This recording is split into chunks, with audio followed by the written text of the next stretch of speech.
interview with Mrs. George Fuller at the Wyoming Pioneer Home in Thermopolis. Carolyn Fuller never heard of women's liberation back in 1905 when she entered a field of medicine usually reserved for men, that of dentistry. How she came to care for the dental needs of the local cowboys in an isolated part of Wyoming at the turn of the century is only one phase of her interesting life story. The interviewer is May Gillis, representing the Hot Springs County Historical Society. The date is June 14, 1973.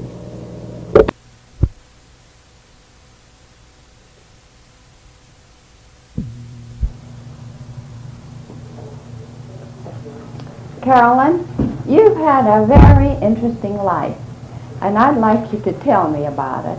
But first I'd like you to tell me where you were born and when. In Czechoslovakia in 1880.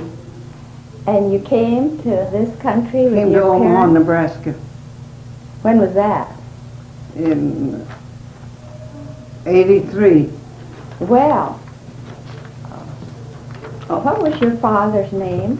Joseph Fibiger, F-I-B-I-G-E-R. And your mother's name? He's a watchmaker and jeweler. Yes. Mother's name was Caroline. What was her maiden name? Von Briol, Oh. B-O-N, and then B-R-I-O-L. Uh-huh. And did you go to school in Omaha? I went all the way through high school and grade school and business college. Uh-huh. And then you worked there? I worked for Dr. Bailey, the dentist, for 5 or 6 years. And you learned dentistry. I learned enough dentistry so to be able to fill teeth and pull teeth and send away and have plates made. Not very many women did that, did they? No, not at those years, no. Oh, uh-uh. In fact, not very many do it now, I don't suppose. Well, there are more of them now. Yes, that's right. How did you come out to Wyoming? I came out to visit.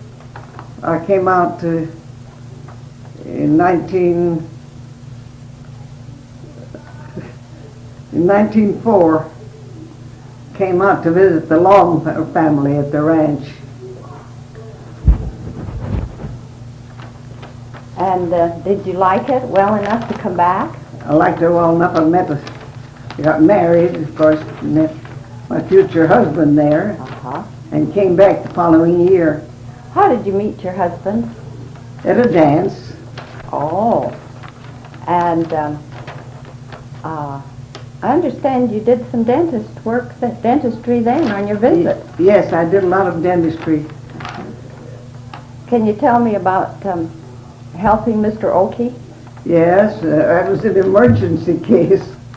He had a terrible toothache, and he couldn't get to Casper, to the nearest dentist, because the stage didn't come on till Monday. So they came down and got me after the dance down at the hotel and got me, and came up. We didn't have any instruments of any kind, so we got a pair of what do you call them? A brace and bit? Yeah, brace and bit things in the store, and the different boys were on there, held him down, and I used the instrument, and we opened up his tooth and relieved the pressure, and he was able to go on to Casper on Monday to have his tooth filled. And how did he travel to Casper then? On the bus.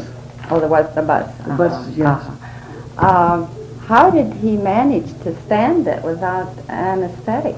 Well, he had several drinks, Oh. and he was pretty well under the effects of the drinks. Yeah. But still, it was quite a job to hold him down, Oh, wasn't yes, it? they had to hold him. Oh, my.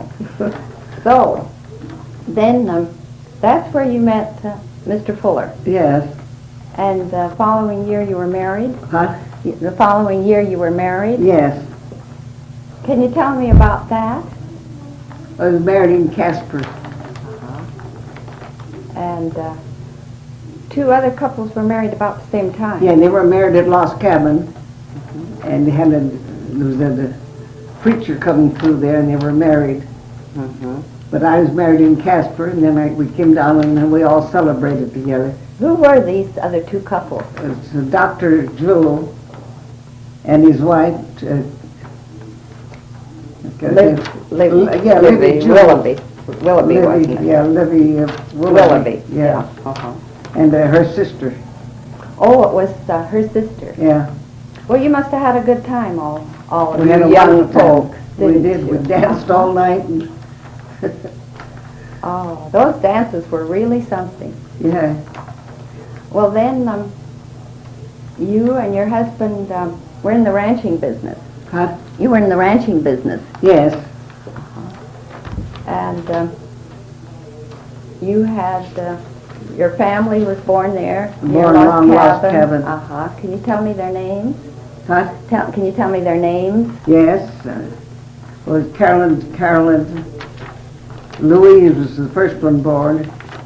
She passed away when she was 12 years old. Poisoned candy during the war. Oh my, that was And certain. then I had. I can't even think of my daughter's name. Inez. Yes. Inez was born, and then George, my son George. And George, yes. And you had trouble getting a teacher to teach your children, I understand. Yeah, we had something. We were so far out in the country, and the girls coming out from the cities were afraid to walk down to the schoolhouse and back. They'd walk in the wrong direction. They'd go downhill instead of uphill coming home. So finally this one girl stayed 3 days. Oh my. What did you do then? Well, then I tried to get a teacher, and they told me to take it over myself, so I did. We took a course from the university and A correspondence course? correspondence work, and no books to study out of it, just pro tab. Oh, did they send you questions you had to answer and no books to No, study yes, out of? and no books to study, but I made it. You probably relied on what you learned in school Yes. yourself. Yes. Like reading What I and remember from- arithmetic. Uh-huh. How many pupils did you have? 8. 3. Your own 3 Yes. and these others. Well, that was 8 altogether. Yes. Mhm. Uh-huh. And how long did you teach? 2 years. Then you did get a teacher. Finished them. Then we came to town for high school. Oh, yes. And that was, but now while you were still at Lost Cabin,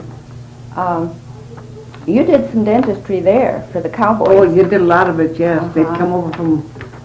come over the mountain to have teeth pulled, and Over Copper Mountain. yes, and I'd take impressions for teeth, make new teeth for them. For heaven's sake, you mean you did it? You actually I made did, the teeth? no, instead no, of the- no, I'd send to You Omaha. You sent to Omaha. Yeah, but I'd take the Uh-huh, impressions, uh-huh, pull the teeth and uh-huh. take impressions. Yeah. And you did finally get the instruments you needed, didn't you? So what? You finally did get the instruments you Oh, needed. yes, Dr. Bailey sent me the instruments, Uh-huh. the little foot engine Yeah. and 3 pairs of Those forceps. pliers, Yeah. Uh-huh. and we went into business. Oh, I think that's really something. Did you have a sign that said Dr. Fuller? No, I didn't have any sign. I didn't want any sign. I had enough trade without putting up a sign. You didn't need a sign. I see this article in the Riverton Ranger that's headed Aunt Caroline, Well, dentist of Lost Cabin. Did they all call you Aunt? Well, I think Ruth Fuller put that in. Oh, yes. That's why she put Aunt Caroline. Was your niece that wrote the article. Well, this is wonderful, this article. Well, then you came to Thermopolis, and that was in 1920. 1920. I came over to Thermopolis. Uh-huh. Started Inez in high school, Uh-huh. and I was superintendent of the county hospital You were? under Dr. Hamilton. What were your duties then? Well, I had to see that I had the right, I kept the books and saw that we had the correct number of nurses. It all new work to me. Well, then you had some more jobs. Yeah, I had. That's okay.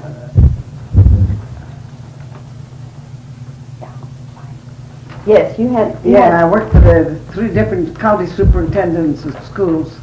And one of them was Mrs. Thompson? Hmm? Mrs. Thompson was one of Miss them. Thompson and Mrs. Hodson. Hodson. Uh-huh. And who was the other one? Well, anyway, you worked for the three Yeah, I of worked them. for three of them. And you were pretty busy in a number of clubs in Thermopolis, too, Yes, weren't at you? that time. Mm-hmm. And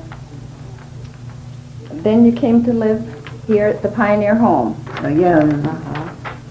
And you're still busy. I'm still busy. You play the piano Oh, I play at it. and you've been here 6 years now. Huh? You've been here 6 years now. 6 years now. Do you think it's a good place to live? Wonderful. Wonderful. And I've always thought so ever since I came in. That's great. Hmm. Well, I sure do thank you, Carolyn. This has been real interesting. It's kind of rough, but No, it's just fine.